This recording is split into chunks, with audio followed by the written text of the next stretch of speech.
Today we're going to discuss debating about corporations. Now, this is not going to be one of the 30-second essentials or 3-minute explainers. We're going to go into a little bit more depth because this is going to be an incredibly impactful topic that is going to be part of debates and discussions ranging from things about economic development in developing countries to simply nationalization and benefiting specific groups of individuals in any kind of political discussion. These are going to be incredibly impactful. Understanding what corporations are, how they function, and the different types is going to be essential in order to truly understand these kinds of ideas. And that's what we're going to talk about here.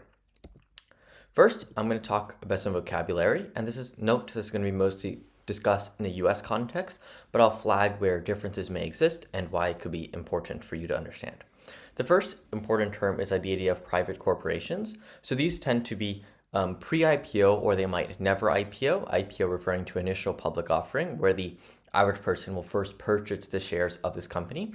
But this means then, as a private corporation, the average person cannot purchase shares or have much ownership of the company whatsoever. It's often incredibly difficult to purchase them, and oftentimes, in order to be considered to try to access these markets, you have to become an accredited investor, which means you have to have more than like $2 million in assets, make more than a specific $100,000 or greater amount of income, etc., etc.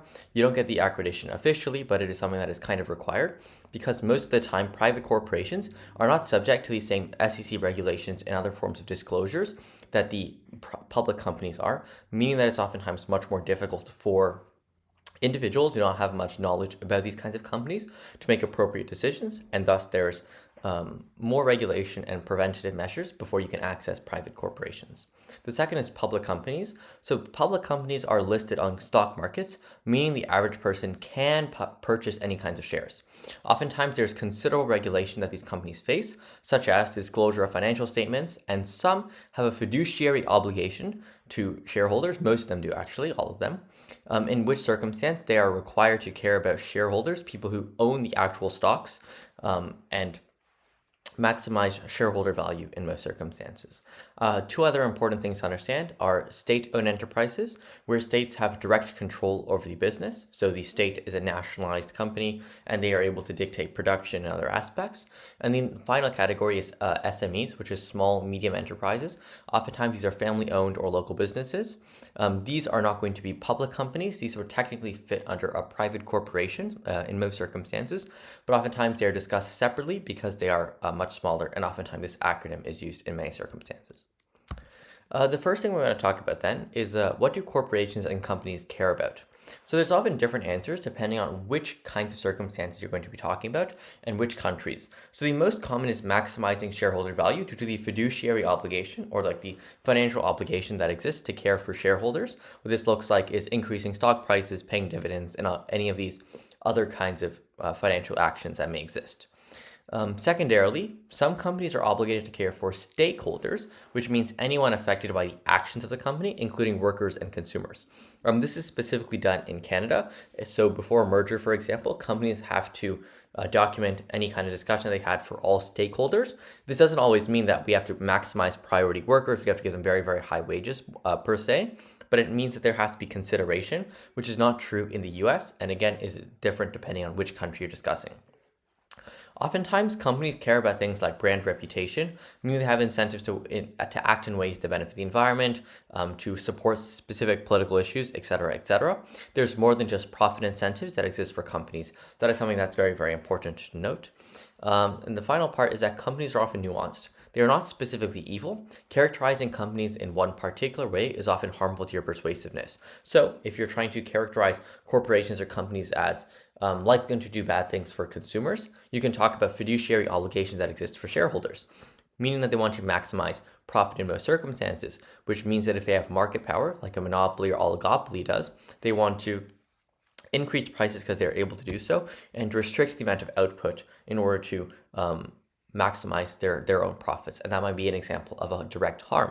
You see the difference between just claiming that corporations are evil or they just want to maximize profit and actually explaining each individual mechanism that leads to the direct harm. That is essential in order to actually understand and make better kinds of debates when you create the nuance characteristics. Next is what are the importance of corporations and just like some very overall macro kinds of benefits and things that you should know. The first in terms of benefits is that they provide employment for citizens, which increases income, which increases spending, which increases the number of firms, and thus the cycle continually repeats. Secondarily, they have innovation, which allows better products to be produced, which greatly improves quality of life. So these are often going to be mentioned when it comes to any kind of debate about economic development.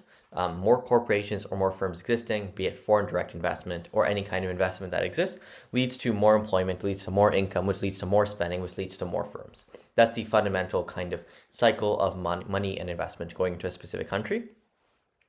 Oftentimes, you make arguments on innovation being better in private corporations based on the fact that corporations have this profit incentive and thus are forced to continually act in ways to better itself in order to provide value to shareholders.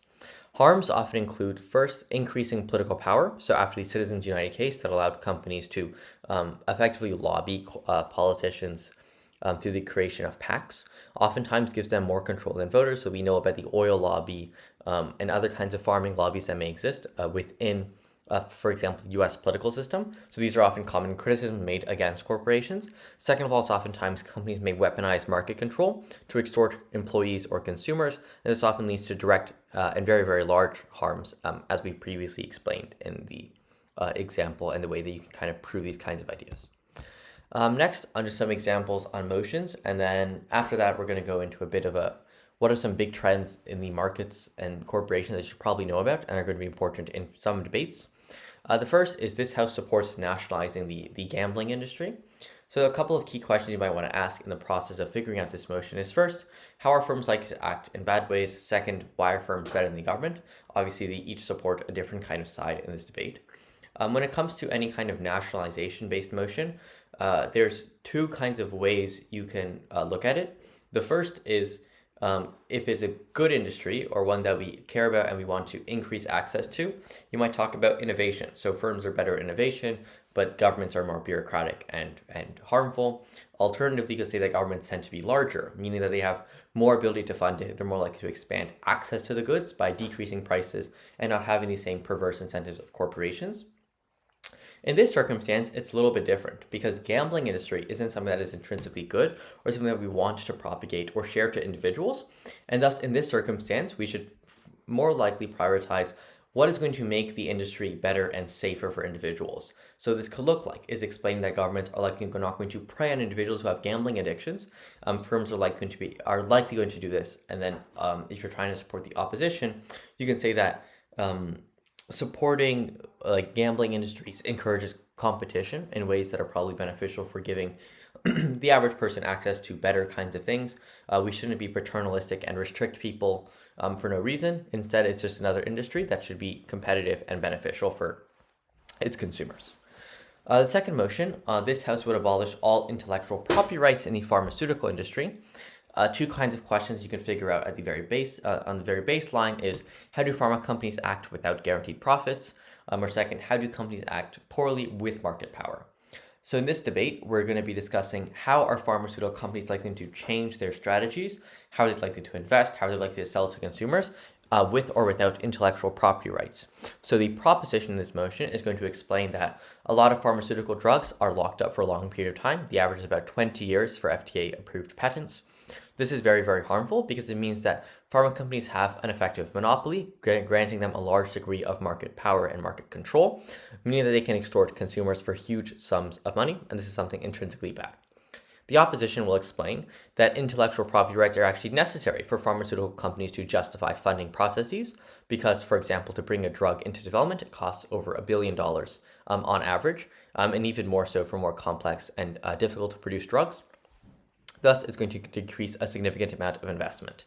Oftentimes, the fundamental characterizations that exist of corporations could be somewhat similar. It's that no one is going to say that, no, firms do not care about profit to some extent, but rather we want to weigh what extent is a specific incentive going to be overriding or overpowerful in a specific kind of circumstance. How do these incentives actually change the direct actions of the companies? And that is the key thing that we're trying to prove in any one of these circumstances.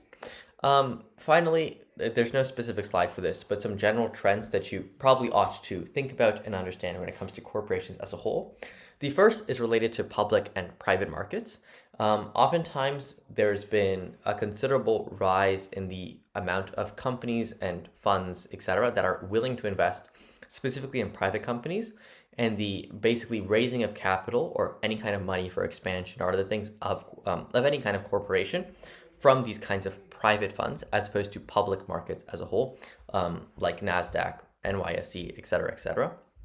The reason was because doing any kind of IPO is incredibly expensive, especially for SMEs, meaning that they have to do all these disclosures. It requires a lot of time in order to process, et cetera, meaning that public money in terms of the stock market is often very, very difficult or prohibitively expensive in order to access in the first place. So this has led to a rise in companies like private equity, which invest in private companies, give them money, give them loans, et cetera, in order to allow them to grow in most circumstances. So there's been a shift away from public markets as the primary mechanism of generating and raising capital, to instead private markets, and there's benefits and harms that come downstream of that, but that is a fundamental shift that we've seen within corporations and markets as a whole. So the layer of private equity and how they are likely to act has become much more impactful within debate as a whole, and you might see it in many circumstances when you're just having a political discussion as well.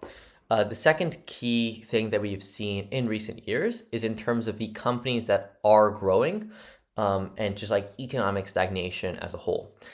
It's been a well-deserved phenomenon that the companies that are growing the most are AI companies and the big cap stocks. So the biggest market capitalization, or like the sum of all of these shares times the amount of the share price.